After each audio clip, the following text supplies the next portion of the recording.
focus on the imperfect, and in this case, just the Qal imperfect for now. Now, other names for the imperfect would be the prefix verb, or it could be called the Qal verb, and as such, it's named for the form with the root kof tate lamed, yiktol, and the default here is he killed, he will kill, kind of in the simple future tense. So in contrast to the perfect or katal verb, he has killed or he killed.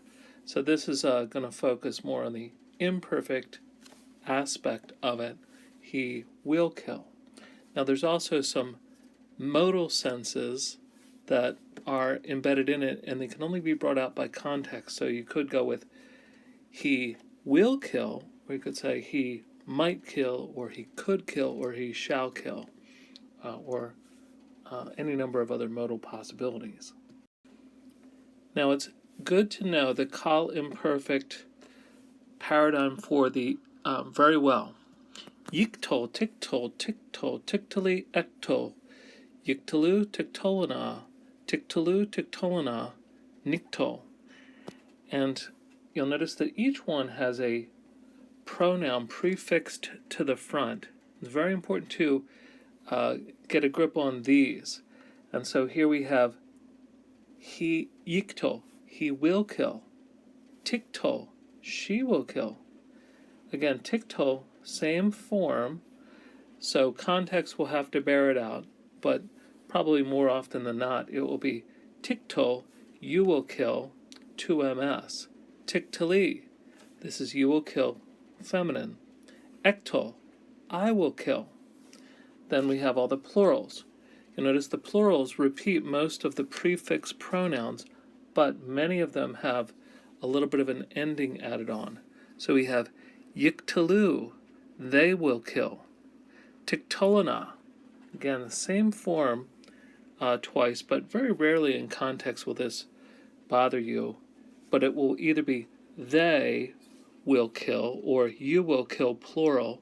In either case, it's the FP form, so it's only referring to a female plurality of in the subject.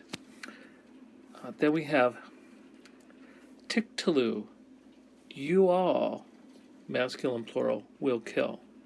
Niktol, we will kill. Again, very important to get all of these memorized so that you're able to recognize these forms in context. And we'll worry about the different stems or binyanim later. We'll look at a couple of examples. Here we have Mi yishkon bahar kodshecha. Who, interrogative, will dwell on the hill, your holy one? Who will dwell on your holy hill?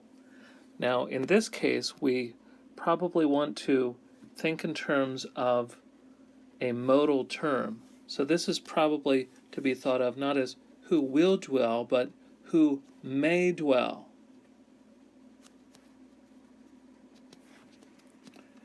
And the question gets answered elsewhere in the psalm, those that live according to God's holy standards.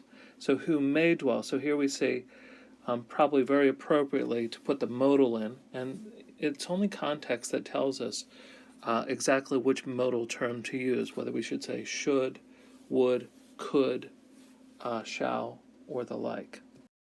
Here's an example from Genesis 30. Batomer Rachel lachen, yishkav imach halayla, tachat duda'e v'nech. Rachel's the subject, and Rachel said, thus, And here's the imperfect form. Thus, he shall lie with you tonight, for, or instead of, the mandrakes of your son. So here Rachel is trading some mandrakes for conjugal rights this evening for Leah. And it worked out good for Leah because, of course, she became pregnant with another son. So in this case, the imperfect probably has the sense of shall lie with you because of the nature of the trade. So it's not really Jacob's choice. This is Rachel's choice. And so she's stating really sort of in a prophetic way where Jacob's going to sleep that night in order to trade for these mandrakes that Reuben had found. Here's another example of the imperfect from Genesis 3. V'ata pen yishlach yado v'lakach gam me'etz ha'chayim v'echal v'chai la'olam. And now, lest he stretch out his hand, and he will take even from the tree of life, and eat and live forever. So here we have the imperfect form from the verb shin lamed chet, shalach. And here we have to determine what the sense is. Is this otherwise or lest he will reach out his hand, or is it he might reach out his hand in order to take even from the tree of life? So here I might go with, just thinking right now, I might go with he might reach out his hand. And so to prevent that possibility, because it's hypothetical, it hasn't happened yet, therefore he's going to need to be kicked out of the garden. And one other thing to take notice of here, we have the imperfect, but it's hypothetical. Otherwise he will reach out his hand. And then this continues the idea. And he would, or he might, or he could take. So here we have the vav consecutive perfect. So when the vav gets put on the front of a perfect verb, lachach, to take, it makes it have a futuristic sense. Here it's just going to follow whatever sense we decide is in the imperfect form, it will follow that. Otherwise, he will reach out his hand and he will take. He would reach out his hand and he would take. He might reach out his hand and he might take. However we decide to go with that. And here's one more example from Exodus chapter 5. Vayomer Paro, mi Hashem Ashur eshma bikolo. Subject is Pharaoh. And Pharaoh said, who, interrogative, is the Lord, that I will listen to his voice. So here we have the imperfect eshmach, and it's from shin mem ayin, to listen or obey. And here it's a qal form. It's the imperfect, and this one is first person common singular. So if all we had is the word eshma, I would just translate that I will listen. However, because it's in a question, and there seems to be a little bit of attitude here, and we have to decide exactly what Pharaoh's attitude is. Is he saying, who is the Lord that I will listen, I should listen, I might listen, I would listen?